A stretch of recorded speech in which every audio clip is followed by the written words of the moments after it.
Hello, and welcome back to A Little Bit Unglamorous, and it's another week. Oh my gosh, how is it already March? I don't even know. I woke up the other day and I didn't even realize that it was a leap year, by the way. February 29th, apparently, only comes around every 4 years, and I did not even realize until my mom texted me and said, it's leap year day. But after that, I just got in the March mood. I want green everything. I changed out my nails to this pale sage green, and I'm living for it. I actually got up this morning. I slept pretty good, which is unlike me lately. I turn into this creature of the night, and by that I mean staying up on my phone and doing things that aren't important at all, like reorganizing my closet, or just absolutely sitting around and doing nothing and realizing, oh, it's 1 a.m. But I actually slept pretty well last night. My only notes on my weekend recap I have literally says, have you ever tried sleep? Highly recommend. That's how good sleep I got last night. I actually got up pretty early this morning and I got dressed, and today just went by, luckily decently quick, but it was one of those days where, you know, those types of days where you just want the working day to be over, you're ready to log out, you're just over it. That's kind of the day that I had today. And what's today? It's only Monday. I was about to say it's only Tuesday. It's not even Tuesday yet. It's Monday for me. But I got up, I got ready. I was feeling pretty motivated today. I knew I'd be doing the podcast later, so I got dressed and everything. And then immediately right after I logged out of work, I just changed into my sweat set because it's surprisingly really cold.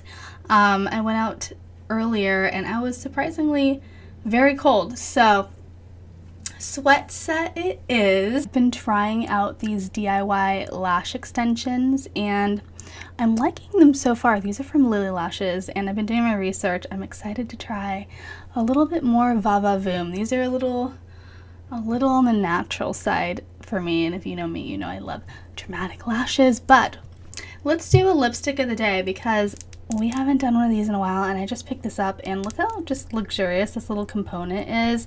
This is by Anastasia Beverly Hills, and everything they come out with is just on point, never disappoints. These are their new lip velvets. It's like a creamy mousse consistency.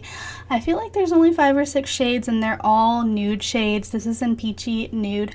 I'm wearing it right now. It feels like you're wearing nothing.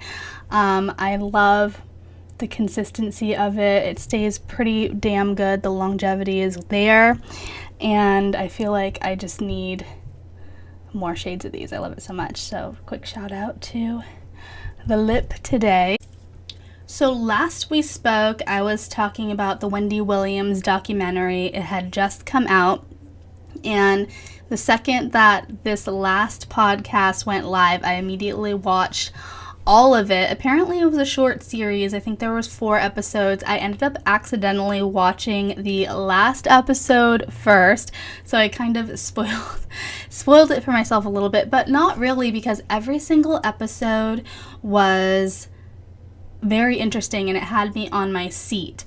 Apparently Wendy had started this documentary for her comeback, and it's very fascinating because each episode you can see how drastically different her demeanor is, and at a certain point you think to yourself, who allowed them to keep filming? It got pretty sad. So I definitely recommend it because it's fascinating, but it's very, very sad. But it's a really good watch. Apparently her family put the documentary out because they want people to realize the situation that she's in. Her family has no control over what goes on with her. She's under some sort of conservatorship. I think it's a conservatorship, but someone, a third party, a professional conservator is in charge of all of her finances and her life and all of that. And before that, apparently it was her son. And Wendy Williams has this very extravagant lifestyle, and I believe that. And I think that once someone else was in charge of her money and the bank saw that, according to the bank, it appeared to them that there was some financial mishaps going on. And it's interesting because in the show, they have her son on it, and they have quite a few people, family members on it, and the money in question was $100,000. And to put it in perspective, how much Wendy Williams makes, she had thrown her son a birthday party the year prior for $115,000 for a birthday party. He had a penthouse in, I think it was Miami, and it was worth millions of dollars. The rent on that was very expensive, and so immediately once this conservator took over, all of that was cut off. And I really do feel for her, because even in her state, she is telling the cameras, you know, this isn't fair. I want my money. I want it for my family. I want it for my son. And the whole situation is just very sad, especially because if you become this icon, this person that other people rely on to make money, and I'm not talking about her family members or anything like that, I'm talking about the people who are in charge of her show, managers. In the show, it was very apparent that they didn't want her traveling because she had obligations back in New York for her Wendy Williams show at the time. People just expected her to be fine and to be getting ready to do the next thing when clearly she wasn't fine. And it's just really sad to see people treating her like a workhorse when clearly she needs to focus on her health. And the show was really fascinating. I hope it gets the attention and has the impact that it was intended for. But now I feel like I need some happier shows to binge watch. So if you have any, let me know. Love is Blind, I'm all caught up on that. And I'm waiting for the reunion. The reunions are the best part. I was giving my friends all of the updates on that this weekend, and it's funny because one of my girlfriends, and I totally understand, she doesn't watch any of it, but she's like, I'll watch the reunion for all the drama. And really, you don't really need to watch anything else other than the reunions. They're the best part. So I can't wait for that. Another thing I can't wait for is Taylor Swift's Eras Tour is coming out on Disney Plus on March 14th. So, you know, be ready for that. I really enjoyed watching the Reputation tour on Netflix. I didn't go to the actual tour, but she puts on a spectacular show. As you know, the movie was filmed at the show I was at, so it's kind of like reliving it again. Funny enough, the other night I've been waking up randomly in the middle of the night. I think it's because I've been going to bed, when I say earlier, not that early, but I've been trying to go to bed earlier. And I always find that I randomly wake up in the middle of the night for a little bit and then I fall back asleep. But the other night I woke up and I picked up my phone, and for some reason I was pretty awake. I went into Instagram, I saw Taylor Swift was live. It's like 4 a.m. Right now she's performing in Singapore, and she was performing live streaming her surprise songs in Singapore. And she never goes live on her account, so it was so weird. So I stayed up watching those for like 5 minutes because the surprise songs aren't that long, and then she just dips, stops live streaming, doesn't say anything, and people were so dumbfounded by it because everyone was convinced she was going to announce something. Hopefully not another damn alternate cover. I'm over those, girl. No more alternate covers. But I thought that was pretty funny. I also saw this random tidbit in the news earlier that Taylor Swift's apparently related to Emily Dickinson, which I totally believe. That explains a lot. No one is denying that she has impeccable writing skills, but apparently they are sixth cousins 3 times removed. And I Googled one time what removed meant. I always used to think that it meant you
years ago, and she has not performed since then, and before then it had been years as well.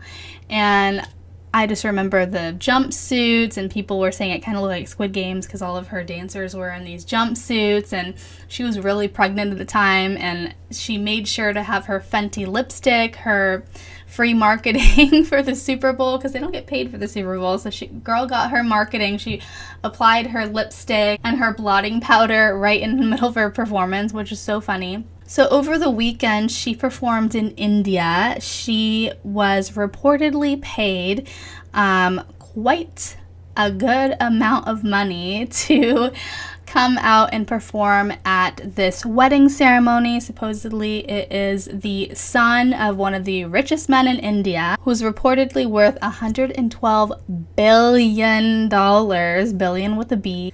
I saw reports saying she made $6 million. I've seen reports saying she made $9 million just for this one performance. I think she did 16 songs, performed quite a long time, and supposedly this family also just acquired the rights to Sephora India, so maybe it was a brilliant marketing scheme. She got a great payday, and also she's a businesswoman, you know? She has been notoriously reluctant to come back to the stage. Her fans are dying for another album, and she doesn't seem like it. She makes a lot of money selling makeup, so I don't really blame her. If her heart's not really in it, she's making bank on the makeup. I feel like there's so many classic movies coming out with sequels lately. I saw that there's going to be a Freaky Friday reboot, or it's not a reboot, but it's Freaky Friday 2, same cast, that's different. Reboot, not the jam, like the Mean Girls one. I haven't seen it, heard it was cute, but not the same thing. There is supposedly going to be a Romeo and Michelle High School Reunion 2, which I loved Romeo and Michelle's High School Reunion. I think everybody remembers the iconic ending, the dancing time after time. But I really hope they do this sequel right, because there's been so many reboots lately and sequels lately, and it's a hit or miss. And I hope they do this one justice. In other news, what is going on with cereal? First of all, cereal has been, if you go to this grocery store, I know inflation, right? But I saw an article, and okay, in true Snoop Dogg fashion, he puts his name on legitimately anything, right? Apparently, Snoop Dogg has a cereal. It's called Snoop Loops, of course. Apparently, Snoop Dogg is suing Walmart and Post for making his cereal too expensive, reportedly $10 a box, which, yes, is obscene. And it just made me think about what has been going on with cereal lately. I know Japan has banned Frosted Flakes for allegedly causing cancer, which scares the crap out of me. And I saw an article the other day that said Cheerios has a unusually large amount of pesticides in it.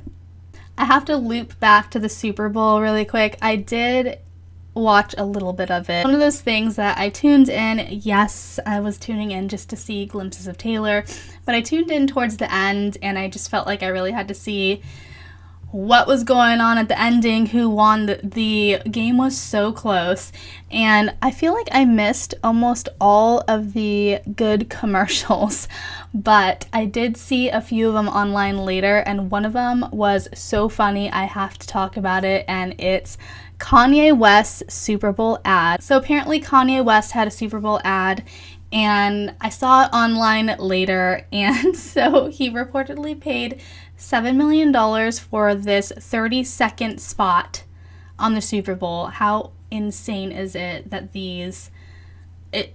it's just blows my mind. I mean, you have tons of people watching these ads, so I guess it makes sense. But Kanye West spent $7 million for a 30-second ad and reportedly $0 on the production value of this ad. So he spent all of his money on this spot and then basically aired a FaceTime video of himself saying, hey, go buy Yeezys. I want y'all to go to Yeezy.com right now. And that was it. It didn't even have lighting. It looked like he was in his car in the dark. Apparently it worked because he allegedly made quite a few $1,000,000 just off of that ad. So I thought that was pretty hilarious. And while we're on the topic of the Super Bowl, I just had to loop back to the Usher performance. And I don't really want to talk about Usher per se, but I want to talk about Justin Bieber because I know there were people that were really excited that he might join Usher on stage, and people were wondering why he reportedly turned down, how many times can I say reportedly in this episode, but he supposedly turned down the offer of the performance. Obviously, right when halftime was about to happen, he was still sitting in his seats, and people are like, whoa, what's Justin doing? He's supposed to be getting ready to go on stage. But if you don't recall, earlier this year, Justin had some major health concerns. Haley too. Haley had that mini stroke or whatever it was, and he had this whole issue with some facial paralysis, which is very scary. I thought it was an autoimmune disorder, but apparently it's a rare virus. I looked it up. It's called Ramsay-Hunt syndrome. And it's a rare virus that affects the nerves in the face and ear and can cause facial paralysis. And he was on tour at the time, and he had to cancel like the whole last leg of his tour, and he went on camera to tell his fans, hey, I have a problem going on with me right now, as you can see. And he like smiled, and half of his face was just like drooping, and you could see there was a serious issue going on with him. And apparently he's doing a lot better, which is great. He had his first performance in 2 years. I think it was before the Super Bowl, but I saw clips from it online, and he did sound good. I know he sang it was a random, like, I think 2012. I always get all of the years wrong, but it wasn't a long time ago. I think it was with Sean Kingston, and he did a song called Eeny Meeny Miny Mo. Oh my god, saying it just makes me realize how ridiculous this song actually is, but it's a bop, okay? But it's called Eeny Meeny Miny Mo Lover. And he sang this acoustic version of it, and it was actually really good, and I forgot how much of a bop that is. And I saw that song was on the pop charts again, so that was pretty funny. And while we're on the topics of the Grammys, I came across all this tea after the Grammys. I was so focused on what Miley Cyrus was wearing and Taylor Swift announcing her new album that I was blindsided by all this Grammys tea. But so the topic came up of Nicki Minaj and why she's never won a Grammy. She's the #1 female rap artist of this generation, and there's no way that she has not won a Grammy, but it's true. Nicki Minaj has never won a Grammy.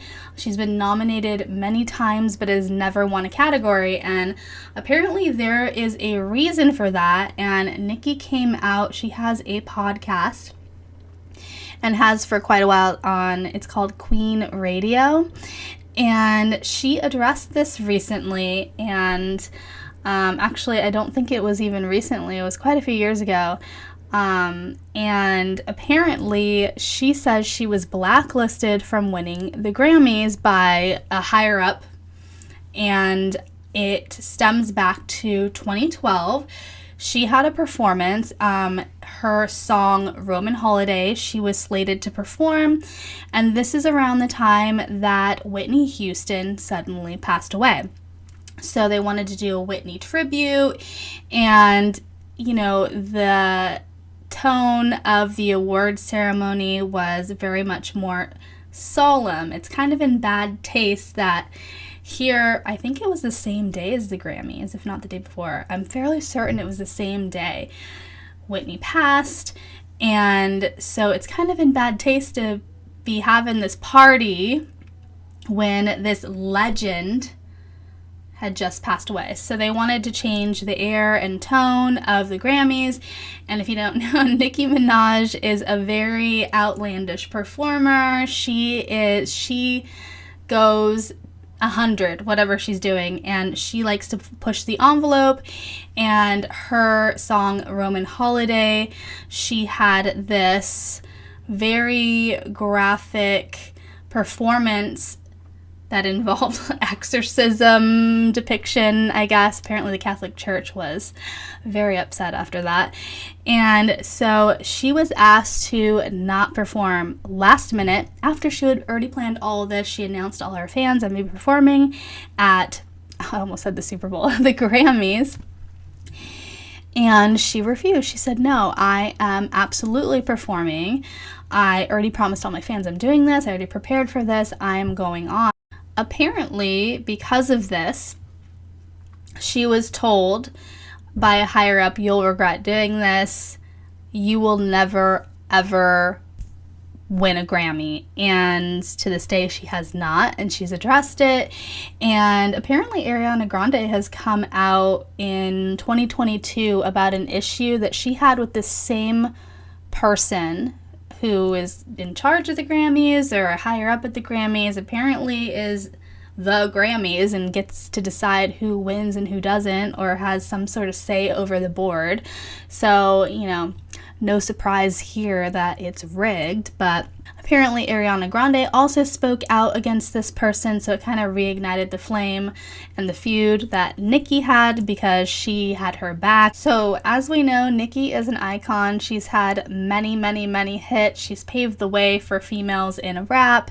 What do you think? Is there truth to this story? Because I believe it. I feel like I need to find the first podcast episode where I was talking about Jennifer Lopez and her releasing her new album called This Is Me Now, because I feel like it had to have been a year ago. She's finally dropped it, and I have zero interest in listening to it. I feel like the hype was a year ago, and I'm kind of over it. I think she's doing a documentary, and oh my god, speaking of the documentary, I didn't even have this on my list of things to talk about, but there is this clip online on TikTok, and it is the funniest thing that I have seen in a long time. And it's a clip of Jennifer Lopez, and it's behind the scenes of her documentary for This Is Me Now. And so she wanted people to do cameos, and I think she also had a movie for it or something like that. She wanted all these celebrity cameos. There's this clip going viral on TikTok of her publicist basically telling her all these people that canceled or can't make it or declined. And after her publicist says A, B, C, D, E person said no, declined, JLO literally says, well, I know people are busy. People just don't want to say no to me. And I know that. After her publicist just legitimately told her all of the people who declined to be a part of her project. And one of the people on the list, she said, are you sure this person can't make it? And the publicist said, yeah, he has a wedding, he can't go. And she basically says, so what? I want you to call him. Call him again. Ask him again. And the level of entitlement is just, it kind of solidifies everything that people had rumored about JLO in the past. Like, I've heard people say they've met her and she's kind of rude. And I heard one time, and this is all hearsay, right? I've never met JLO. Maybe she's really nice.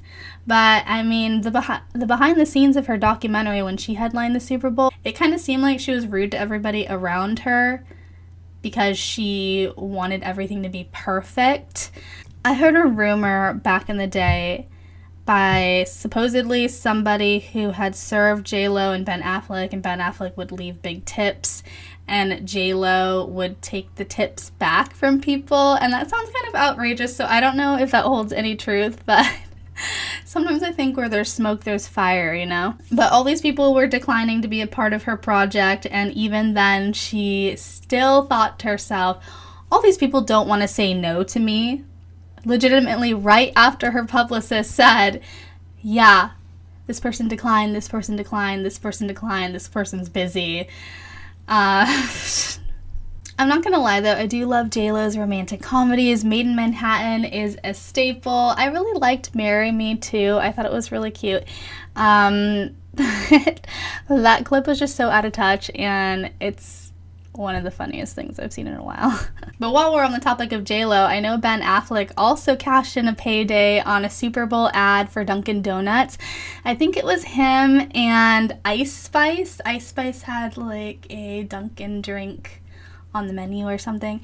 I didn't actually see this Super Bowl ad. I feel like I missed all the funny ads. Oh man.